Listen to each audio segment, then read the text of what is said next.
Hermanos queridos, quiero compartir con ustedes algo que ya hace tiempo habíamos estudiado.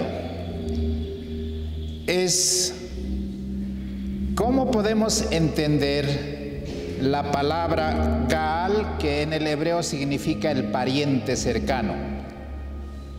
Aquel que puede rescatar aquello que algún familiar lo ha perdido. Así que en ese contexto voy a compartir con ustedes el sábado y el Gaal. Hermanos, ¿por qué Satanás odia tanto el sábado? ¿Por qué a Satanás no le gusta el sábado? Porque el día sábado tiene varias cosas que nos hacen recuerdo de dónde venimos, por qué estamos aquí y hacia dónde vamos. Así que el sábado está íntimamente relacionado con lo que es la parte de pertenencia.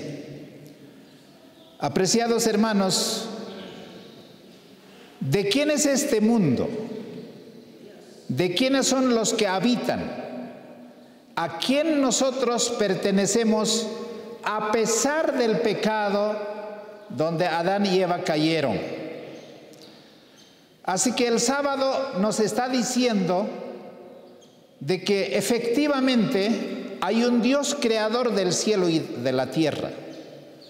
Hay alguien que hizo al hombre y que por más que el hombre haya pecado, nunca el hombre va a ser completamente de pertenencia a Satanás.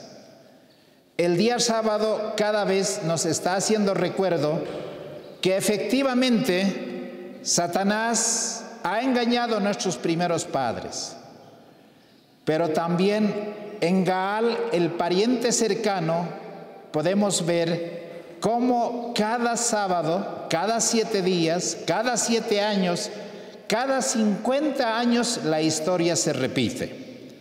Así que voy a invitar, queridos hermanos y apreciados visitas, que vayan conmigo al libro de Levítico capítulo 25. Vamos a hacer un estudio que nos puede ayudar a entender uno de los temas más espectaculares que la Biblia presenta con respecto a nuestro pariente más cercano. En el libro de Levítico capítulo 25, nosotros encontramos una de las fiestas más espectaculares que la Biblia tiene, la fiesta del jubileo. Alguien ha dicho de que los jubileos en la Biblia están contadas, porque cada evento importante que ocurre en una fiesta de Jehová, ya sean las 7 fiestas de Jehová que comúnmente conocemos, o la fiesta más larga como se conoce, la fiesta del jubileo. Yo voy a leer en el capítulo 25, versículo 4. Desde el versículo 3 voy a leer para el contexto. Dice así: 6 años sembrarás tu tierra y 6 años podarás tu viña y recogerás sus frutos. Y el 7º año la tierra tendrá sábado de reposo. Sábado a Jehová, no sembrarás tu tierra, ni podarás tu viña. Lo que de suyo naciere en tu tierra segada, no la segarás, y las uvas de tu viñedo no la vendimiarás. Año de reposo será a la tierra.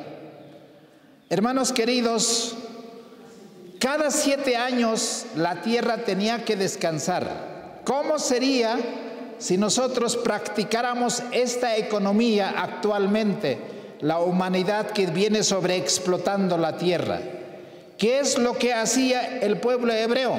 No solamente descansaba cada 7 días, el día 7º era descanso, no harás obra alguna, ni tú, ni tu hijo, ni tu sierva, ni tus animales, ni tus extranjeros, nadie tiene que hacer ningún trabajo porque es una fiesta a Jehová. Así que el sábado era un día especial dedicado completamente a las cosas espirituales, donde los padres repetían a sus hijos y decían: ¿de dónde viene la humanidad? ¿De dónde viene la historia de la redención? ¿De dónde viene la historia del pecado? ¿Por qué todas las cosas que nosotros vemos hoy día pueden tener una explicación tan sencilla a la luz de la Escritura? Ahora, hermanos, no solamente eso pasaba cada 7 días, sino qué pasaba cuando se cumplía 7 años. El 6.º año era un día de preparación, pero el 7.º año, ¿qué es lo que sucedía, apreciados hermanos? Porque la Escritura dice: todo el año van a descansar, todo el año ustedes no van a trabajar. ¿Cómo sería, hermanos queridos, si nosotros nos pusiéramos todo un año a no trabajar? Y uno se pregunta y dice: ¿y de qué vamos a comer? ¿De qué vamos a vivir? ¿Qué es lo que vamos a hacer? Y entonces los judíos tenían la costumbre de que ese 7.º año la tierra descansaba y todos tenían que comer de todo lo que la huerta tenía, los frutales tenía. Nadie tenía que trabajar, la tierra descansaba, los animales descansaban, los frutales descansaban, todos descansaban, porque ese era un año para poder recordar toda la historia sagrada de la redención que el pueblo de Israel había tenido hasta entonces. Ahora, queridos hermanos, ¿por qué cada 7.º año ocurrían estas cosas? ¿Por qué sucedían estas cosas? Apreciados hermanos, porque la tierra no solamente debería descansar, sino la tierra debería ser una escuela de aprendizaje.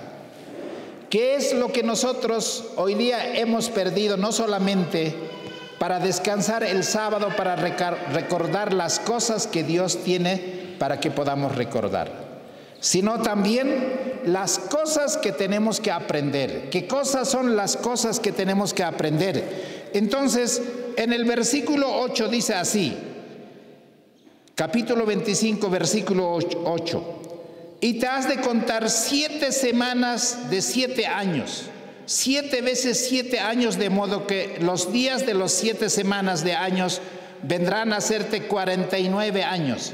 Ahora, ¿qué es lo que sucedía a la vez que era algo tan importante que nosotros debemos recordar la historia sagrada? Apreciados hermanos, cada 49 años, ¿qué es lo que sucedía? Habían 3 años de descanso, el año 49, el año 50 y el año 51. ¿Qué es lo que pasaba? Hermanos, el sábado nos está haciendo recuerdo de que efectivamente el Señor creó los cielos y la tierra.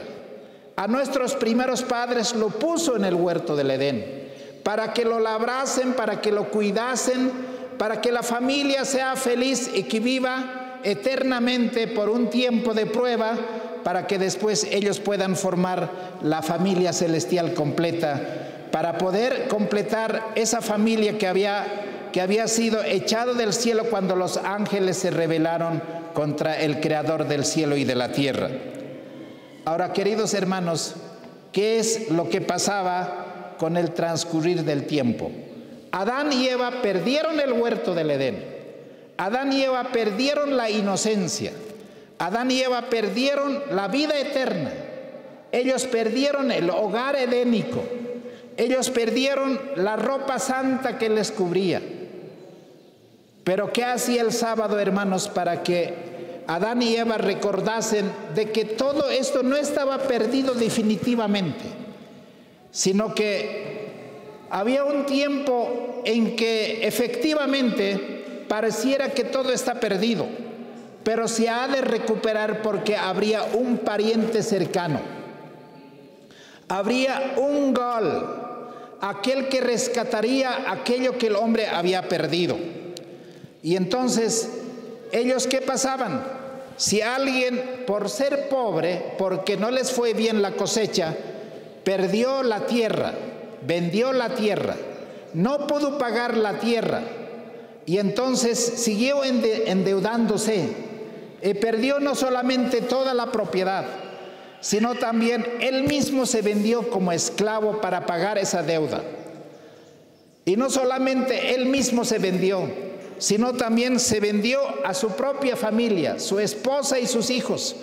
Al final, el hombre que era dueño de la tierra, el hombre que tenía toda la propiedad que el Señor le había dado, Satanás, a causa del pecado, se hizo dueño para que otro ser humano despojara todos los bienes y la propiedad que el ser humano tenía. Y entonces, de esa manera, la pobreza fue ahondándose más. Cada uno vendió su propiedad, cada uno era esclavo de otro ser humano. La tierra ya no producía así como era al comienzo. Entonces, en esas condiciones, la gente sufría, pero tenía una esperanza, tenía una posibilidad de que ese problema se va a resolver. Queridos hermanos, quiero preguntarles, ¿qué les viene a la mente cuando hablamos de jubilación?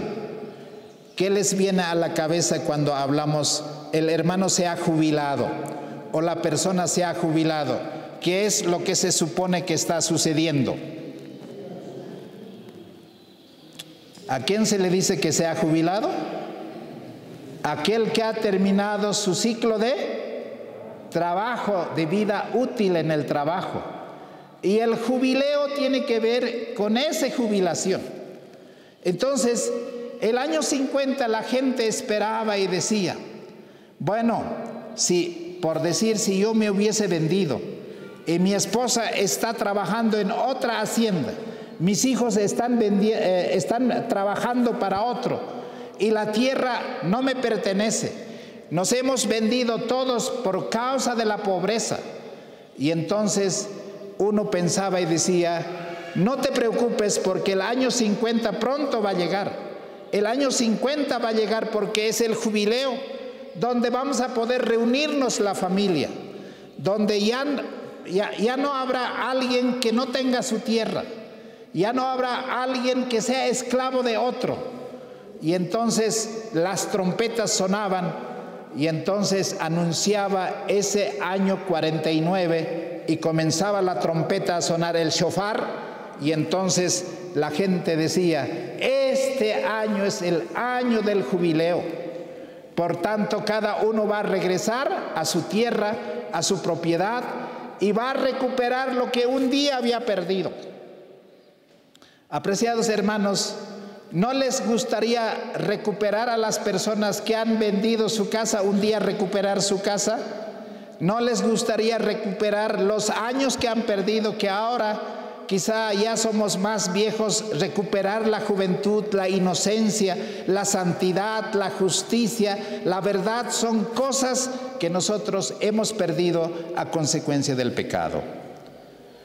Queridos hermanos, llegaba el año 50 y entonces, ahora en el año 50, cada quien regresaba a su propiedad. La casa donde un día lo habías perdido, lo recuperabas. La familia que antes estaba perdido, lo recuperabas.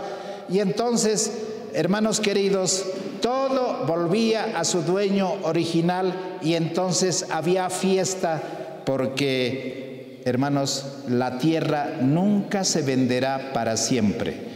En el libro de Levítico capítulo 25, voy a leer un poco más adelante, en el versículo 23 dice así la palabra de Dios: y la tierra no se venderá rematadamente, porque la tierra mía es, porque vosotros peregrinos y extranjeros sois para conmigo. Por tanto, en toda la tierra de vuestra posesión otorgaréis redención a la tierra. Cuando tu hermano empobreciere y vendiere algo de su posesión, vendrá el rescatador su cercano y rescatará lo que su hermano hubiese vendido. Apreciados hermanos, ¿quién es ese pariente cercano que tenía que recuperar lo que uno ha perdido?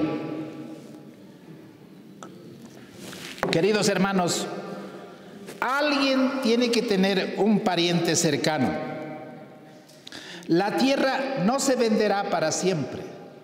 La tierra no será Satanás dueño para siempre, ni será dueño de la familia humana para siempre, porque el Señor ha dispuesto que el sábado nos hace recuerdo de que así como el pecado entró a este mundo, el Señor tiene un remedio para resolver el problema del pecado, que es el pariente cercano, el que va a poder rescatar aquello que nosotros hemos perdido. Ahora, voy a ir con ustedes al libro de Ruth, capítulo 1. Ahora, no sé si ustedes recuerdan, queridos amigos y hermanos, en el libro de Ruth está, después del libro de los jueces, el libro de Ruth. Hermanos, había una familia que se había empobrecido, así como nosotros recordamos la historia de Ruth, de su suegra y de la otra nuera que se llamaba. Aquí vemos, por ejemplo, en el capítulo 1 de Ruth, de que había un hombre en Belén de Efrata, y aquel hombre se llamaba Elimelech, y tenía su esposa Noemí, y los nombres de sus dos hijos eran Malón y Quilión, efrateo de Belén de Judá. Llegaron pues a los campos de Moab, asentáronse allí, y allí murió no solamente Elimelech, sino también sus dos hijos murieron allí. Y ellos se empobrecieron, y entonces, como no tenían nada que poder por lo menos comer, ellos fueron peregrinos en una tierra extraña. Queridos amigos, en el libro de Ruth nosotros encontramos que Noemí le dice a sus dos nueras: yo ya no tengo más hijos que poderles dar. Por tanto, ustedes regresen a sus tierras, a Moab, porque ustedes pueden volverse a casar. Pero Noemí, una de las nueras, Ruth, una de las nueras, le dijo a Noemí: no me pidas que yo me vaya, no me ruegues que te deje y que me aparte de ti, porque a donde quiera que tú vayas iré yo, y donde quiera que vivas viviré. Tu pueblo será mi pueblo y tu Dios será mi Dios. Hermanos, en la historia de este hombre, en la historia de este hombre efrateo, era Elimelech, solamente quedó la esposa viuda y sus dos nueras también viudas. Efectivamente, una de las hijas se fue a la tierra de donde había nacido, pero Ruth tomó una decisión de que se iría con la suegra donde quiera que vaya, porque dijo: tu pueblo será mi pueblo, tu Dios será mi Dios, a donde quiera que fueres iré yo, y donde mueras moriré yo, y allí seré sepultada. Entonces, en el libro de Ruth nosotros encontramos un pariente cercano, y ese pariente cercano de Noemí era Boaz. Y entonces este hombre era un hombre rico, un hombre poderoso, un hombre que podía redimir la pobreza de esta familia. Así que un día estaban cosechando sus siervos trigo, y allí dejaron a propósito gavillas enteras para que esta mujer viuda comenzase a recoger para su sustento lo que tanto necesitaba. Y entonces se supo de que Boaz era el pariente que podía redimir a Noemí y a su nuera Ruth. Y entonces, según la costumbre, según la tradición, no solamente podía recuperar la tierra que había sido perdido, sino también tenía que darle descendencia. Y entonces, ustedes conocen la historia de Ruth, cómo hacen toda la ceremonia a fin de que Boaz pueda reconocer en esta mujer la descendencia que sus parientes no habían podido engendrar hijo, para que pueda tener la posteridad aquellos que podían ser dueños de esa tierra y poder conservar así la memoria de la familia que había sido perdido. Hermanos, finalmente Booz reconoció que Ruth era su pariente cercano, por tanto se allegó a ella y entonces tuvo descendencia, del cual nació un hijo, porque aunque era una viuda, no podía tener hijos, pero había un pariente cercano la que le dio esa descendencia, y ese muchacho se llamó Obed, el cual fue uno de los bisabuelos de nuestro Señor Jesucristo. Ahora, hermanos, ¿cómo tenía que ser este pariente? Voy a ir con ustedes al libro de Hebreos capítulo 2. Hebreos capítulo 2. ¿Cómo tenía que ser este pariente cercano que tenía que rescatar y a quién representaba? Hebreos capítulo 2, allí vimos en la palabra de Dios aquello que quizá muchos de nosotros no hemos entendido así como la Escritura enseña. Porque dice en el capítulo 2, Hebreos capítulo 2, versículo 11, porque el que santifica y los que son santificados de uno son todos, por lo cual no se avergüenza de llamarnos hermanos, diciendo, anunciaré tu nombre a mis hermanos, en medio de la iglesia te alabaré, y otra vez yo en él pondré mi confianza, y otra vez, y aquí yo y los hijos que Dios me dio. Así que por cuanto los hijos participaron de carne y sangre, él también participó de lo mismo, para destruir por medio de la muerte al que tenía el imperio de la muerte, esto es, al diablo, y librar a los que por el temor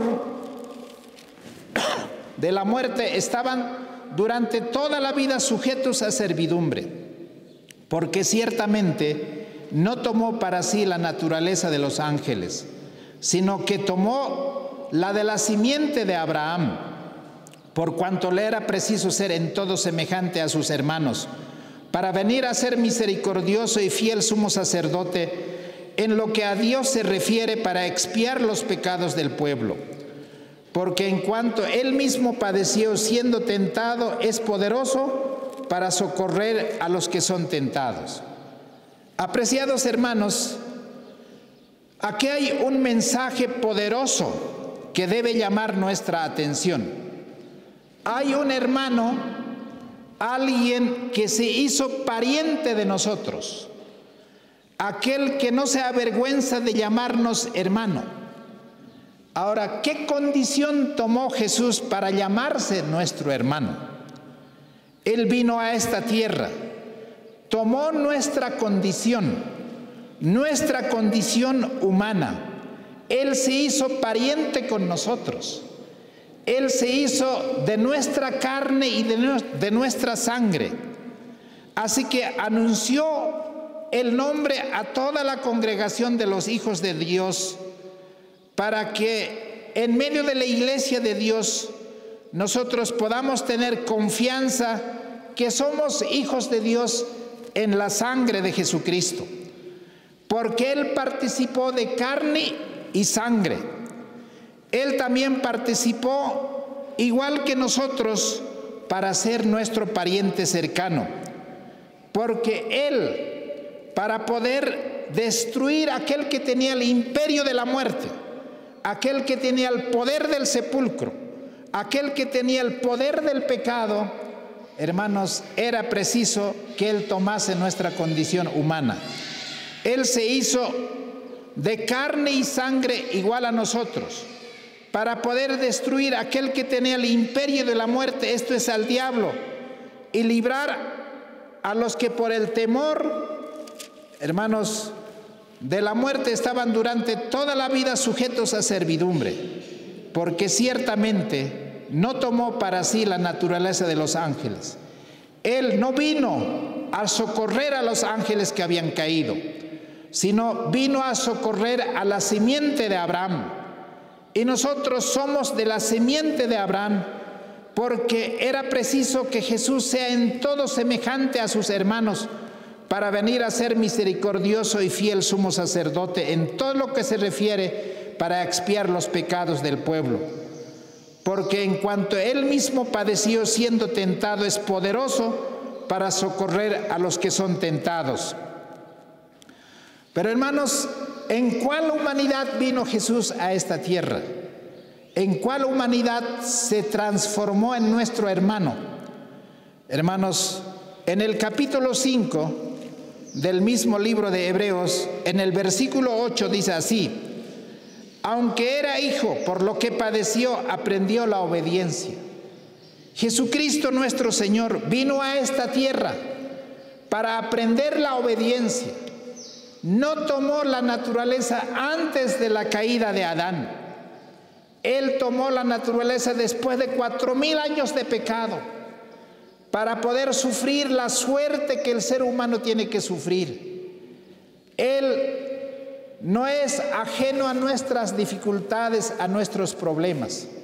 El libro de Isaías dice que Jesús mismo llevó nuestras enfermedades. Él llevó nuestras dolencias. Él sufrió todas las consecuencias que la degeneración había traído. Por eso es que hoy día nosotros con toda certeza podemos decir que por su llaga fuimos nosotros curados. Nuestras enfermedades son sanados en Él. Hermanos, hay poder en la sangre de Jesucristo. Hay poder, hermanos, en la vida de Cristo. Por eso, en esta mañana, nosotros podemos decir, porque aunque Él era hijo, de acuerdo a lo que fue prometido, aprendió la obediencia y habiendo sido hecho perfecto, vino a ser autor de eterna salvación a todos los que la obedecen. Y fue llamado de Dios sumo sacerdote según el orden de Melquisedec. Queridos hermanos, nosotros tenemos un Cristo poderoso, un Cristo que tiene, hermanos, nuestra condición. Él es poderoso para socorrer, Él es poderoso para redimir. Él tiene el remedio no solamente sobre el pecado, sino Él tiene el remedio para cada enfermedad, para cada dolencia. Hoy nosotros podemos decir que tenemos un hermano en Jesucristo en el cielo, nuestro gran sumo sacerdote, que Él se ha sentado a la diestra del Padre, y Él es poderoso para poder socorrer a todos los hijos, aquellos que son tentados y aquellos que son atacados por el trabajo del enemigo. Ahora, hermanos queridos, casi para ir concluyendo, porque no queremos extender este tema, yo sé que es un tema más importante. Él no se avergüenza de llamarnos hermanos, pero ¿cómo es que ese jubileo, hermanos, en el libro de Lucas capítulo 4, por favor, les invito para que vayan conmigo al Evangelio de Lucas capítulo 4, allí encontramos en esa fecha tan importante que el pueblo de Israel estaba esperando algo que debería acontecer en los días de la historia de la humanidad. En el libro de Lucas capítulo 4, en el versículo 14, la escritura dice así, Lucas capítulo 4, versículo 14. Ahora, la escritura dice así: y Jesús volvió en el poder del Espíritu a Galilea, y salió su fama por toda la tierra de alrededor, y él enseñaba en las sinagogas de ellos, y era glorificado de todos. Y vino a Nazaret, donde se había criado, y entró en el día sábado en la sinagoga, conforme a su costumbre, y se levantó a leer. Y le fue dado el libro del profeta Isaías, y abriendo el libro halló el lugar donde estaba escrito: el Espíritu del Señor está sobre mí, por cuanto me ha ungido para dar buenas nuevas a los pobres. Me ha enviado para sanar a los quebrantados de corazón, para predicar libertad a los cautivos y a los ciegos vista, para poner en libertad a los quebrantados, para predicar el año agradable del Señor. y enrollando el libro lo dio al ministro y se sentó, y los ojos de todo en la sinagoga estaban fijos en él, y comenzó a decirles: hoy se ha cumplido esta escritura en vuestros oídos.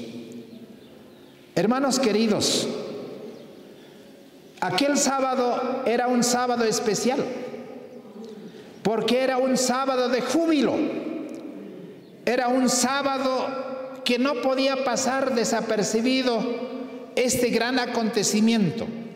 Después de tantos años como se había criado en Nazaret, él asistió ese sábado para poder estar conforme a la Escritura en ese día santo, para poder levantarse en la sinagoga y entonces poder levantarse a leer. Y cuando le dieron el rollo del Antiguo Testamento, el rollo del profeta Isaías, él comenzó a leer esta parte de la Escritura que está dicho: el Espíritu del Señor está sobre mí. Hermanos, en ese momento, ese campesino, ese Jesús Nazareno, que por tantos años habían visto, estaba allí con una dignidad de aquel Mesías que había sido prometido por el profeta Isaías, por el profeta Daniel, por el profeta Jeremías. Y entonces él comenzó allí a leer la Escritura, y entonces él dijo: el Espíritu del Señor está sobre mí, por cuanto me ha ungido para dar buenas nuevas a los pobres. Ese año era un año de jubileo. Ese año era la fiesta donde todos estaban descansando, y allí podían cumplirse la Escritura conforme a lo que estaba escrito. Hermanos, él dijo: el Espíritu del Señor está sobre mí, porque me ha dado buenas nuevas para dar a los pobres. ¿Y quiénes eran esos pobres, hermanos? ¿Quiénes eran esos pobres? Entre ellos se miraban en la sinagoga y decía: aquí no hay ningún pobre, porque todos eran ricos. Pero hermanos, ¿a cuál pobre se refiere? Porque Jesús dijo: bienaventurados los pobres en espíritu, porque de ellos es el reino de Dios. ¿A quiénes se les da las buenas noticias? Son aquellos pobres que eran en espíritu, no aquellos que eran los que se creían los sabios de la iglesia, de aquella congregación, sino era gente sencilla. Así como en las colinas de Belén el Evangelio de Jesucristo no fue anunciado en Jerusalén, ni al sacerdote ni al sumo sacerdote, sino fue anunciado para aquellos hombres que eran sencillos, que estaban cuidando en las colinas de Belén, aquellos pastores. Hermanos, ellos recogieron el mensaje de salvación. Ellos escucharon: gloria en las alturas, en la tierra paz, buena voluntad para con los hombres. Ellos escucharon el coro de ángeles, y no eran aquellos hombres letrados que conocían las Escrituras, aquellos que se gozaron de escuchar esta verdad. Pero no solamente dijo que el Espíritu del Señor está sobre mí, sino me ha ungido para dar buenas nuevas a los pobres. Me ha enviado a sanar a los quebrantados de corazón, para predicar libertad a los cautivos. Hermanos, ¿quiénes eran estos cautivos? ¿Quiénes eran aquellos que estaban necesitando que se les dé apertura de cárcel? Eran aquellas personas que eran esclavos del pecado. Eran las personas que no eran ciegos físicamente hablando, pero eran ciegos espiritualmente. Ellos necesitaban, hermanos, curarse las heridas. Ellos necesitaban la salud que el pueblo, hermanos, necesitaba para poder sanar, para poder ser sanados de esos corazones quebrantados, porque eso era el año agradable del Señor. Y entonces, cuando Jesús enrolló el libro, lo dio al ministro y se sentó, y los ojos de todo en la sinagoga estaban fijos en él, y comenzó a decirles: hoy la Escritura se ha cumplido con nosotros. Queridos hermanos, quiero decirles antes de terminar este corto mensaje, Hermanos, en este momento que vive la historia de la humanidad, ¿qué es lo que más necesitamos como seres humanos? ¿Qué es lo que la humanidad necesita? ¿Qué es lo que más buscamos en estos días? Hermanos, ¿una vacuna para una enfermedad? ¿O hay una enfermedad más grave que todavía que esa pandemia, del cual a veces no estamos ni conscientes que hay un pariente que ha muerto en la cruz del Calvario, que no solamente es capaz de perdonar nuestros pecados y darnos la salud física, espiritual y mental, y Él, nuestro pariente cercano, Él ha cumplido la Escritura. Él se hizo hombre como nosotros. Él ha sido herido en la cruz del Calvario. Él ganó el pecado, hermanos, en la cruz del Calvario. El pecado fue vencido, hermanos. La muerte fue derrotada. El sepulcro fue vencido. No hay nada que temer, hermanos queridos, porque probablemente podemos descansar nosotros frente a esta enfermedad. Pero, hermanos, no solamente nosotros debemos temer, hermanos, una enfermedad física, sino debemos temer, hermanos, el pecado que destruye la paz del alma. Y el Señor Jesucristo dice, hermanos, que Él es el gran médico, que Él es nuestra salud, que Él es nuestra redención, que Él pagó el precio en la cruz del Calvario. Él, hermanos, consumió la redención. Él alcanzó la salvación. Él venció la enfermedad. Él venció la muerte, el dolor y el sufrimiento. Y en su sangre nosotros somos más que vencedores, apreciados hermanos. Y esa es, hermanos, la salud completa que el Señor nos dice. No importa, aunque nosotros estemos bajo sombra de muerte, no temeré mal alguno, porque tú estarás conmigo. Tu vara y tu cayado me infundirán aliento. Aderezarás mesa en presencia de mis angustiadores. Tenemos un pariente que no solamente puede engendrar vida espiritual en nosotros, sino nos puede redimir hasta lo sumo, a fin de que todos seamos redimidos en Cristo Jesús. Apreciados hermanos, quiero terminar diciéndoles que ese año de jubileo, muchos dicen que va a ser de aquí a poco, en el año 33. Otros dicen que va a ser el 27. Otros dicen que va a ser el 30. Pero hermanos, ¿cuál va a ser el año de mayor júbilo, hermanos, cuando nosotros podamos un día decir? Y quisiera terminar con el libro de Primera de Corintios, capítulo 15. Hermanos, quisiera terminar con esto. El versículo 51 dice, hermanos, pronto estas cosas van a terminar a su fin. El versículo 51 dice, y aquí os digo un misterio, no todos dormiremos, pero todos seremos transformados.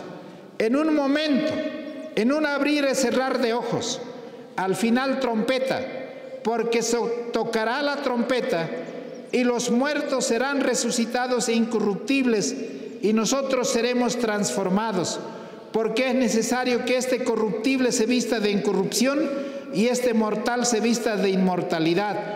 Y cuando este corruptible se haya vestido de incorrupción y este mortal se haya vestido de inmortalidad, entonces se cumplirá la palabra que está escrita: sorbida es la muerte en victoria. Y entonces, ¿qué vamos a decir, hermanos? El versículo 55. ¿Qué vamos a decir, hermanos? ¿Dónde está, oh muerte, tu aguijón? ¿Dónde, oh sepulcro, tu victoria? Hermanos, muy pronto vamos a cantar ese himno de victoria. Hermanos, ya no habrá muerte, ya no habrá más clamor ni dolor, porque las primeras cosas pasaron y aquí todos son nuevas. Hermano, yo sé que mi Redentor vive. Yo he visto estos días muy de cerca la muerte. Estos días hemos estado con muchos enfermos y la gente tiene temor a la muerte.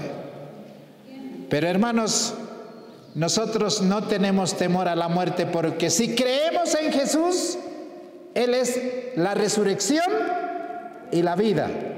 Hermanos, no hay nada que temer.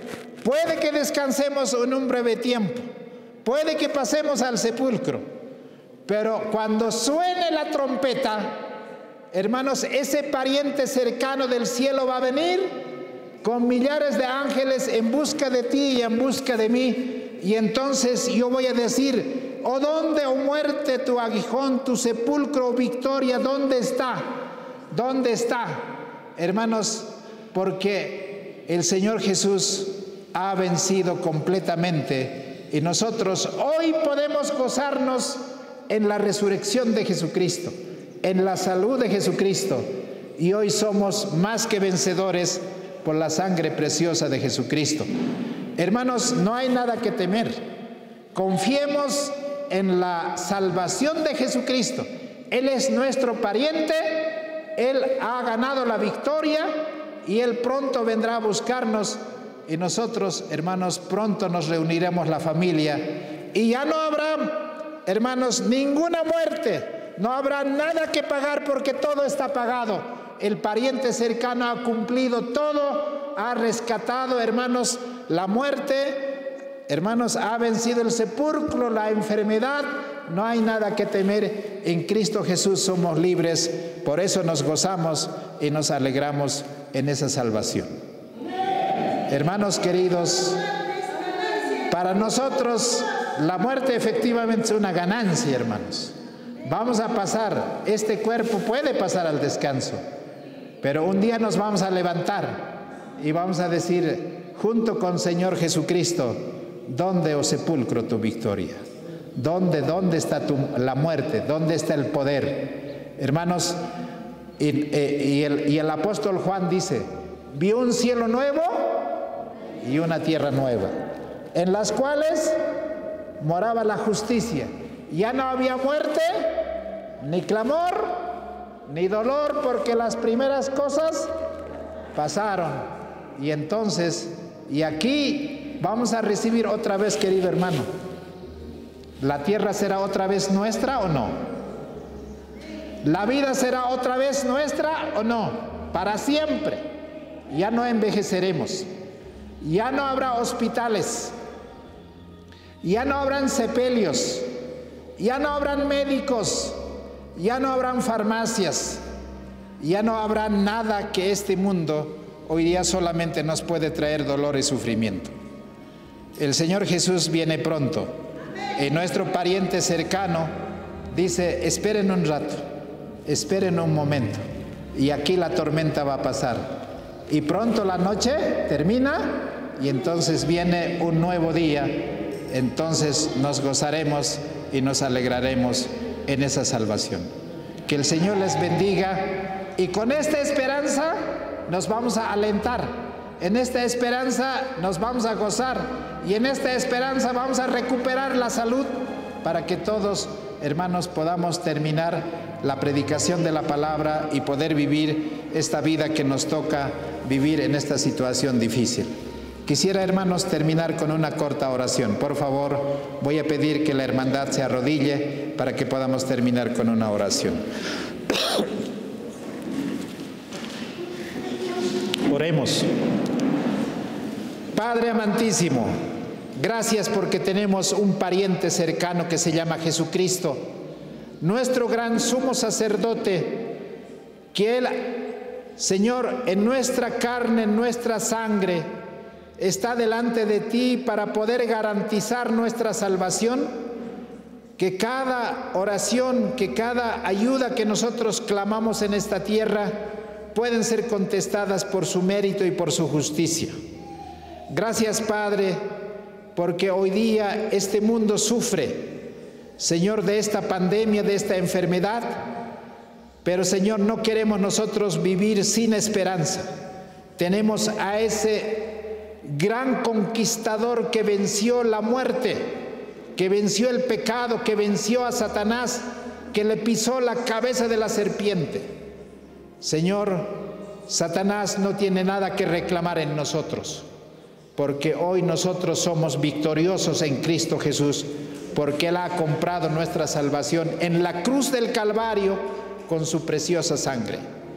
Señor, si hay alguien que está con alguna enfermedad, si alguien tiene duda de que pareciera que la enfermedad, la pandemia, tiene mayor poder, no nos olvidemos que hay un victorioso comandante que va delante de nosotros y se llama Jesucristo. Siendo hombre, Él alcanzó la victoria para que tus hijos seamos redimidos en la sangre del Cordero. Gracias, Padre, por esta oportunidad de que hoy día podemos gozarnos en esa salvación tuya y podemos decirte, Señor, gracias, Padre, por tu Hijo Jesucristo, y gracias por su victoria, por su sangre, por la victoria en la cruz del Calvario. Por eso nos gozamos y nos alegramos en su salvación.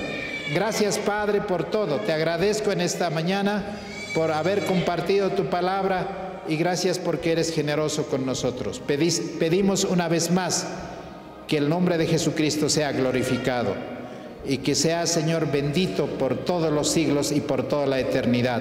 Pedimos una vez más tu bendición sobre nosotros en ese glorioso nombre de Jesús nuestro Señor. Amén.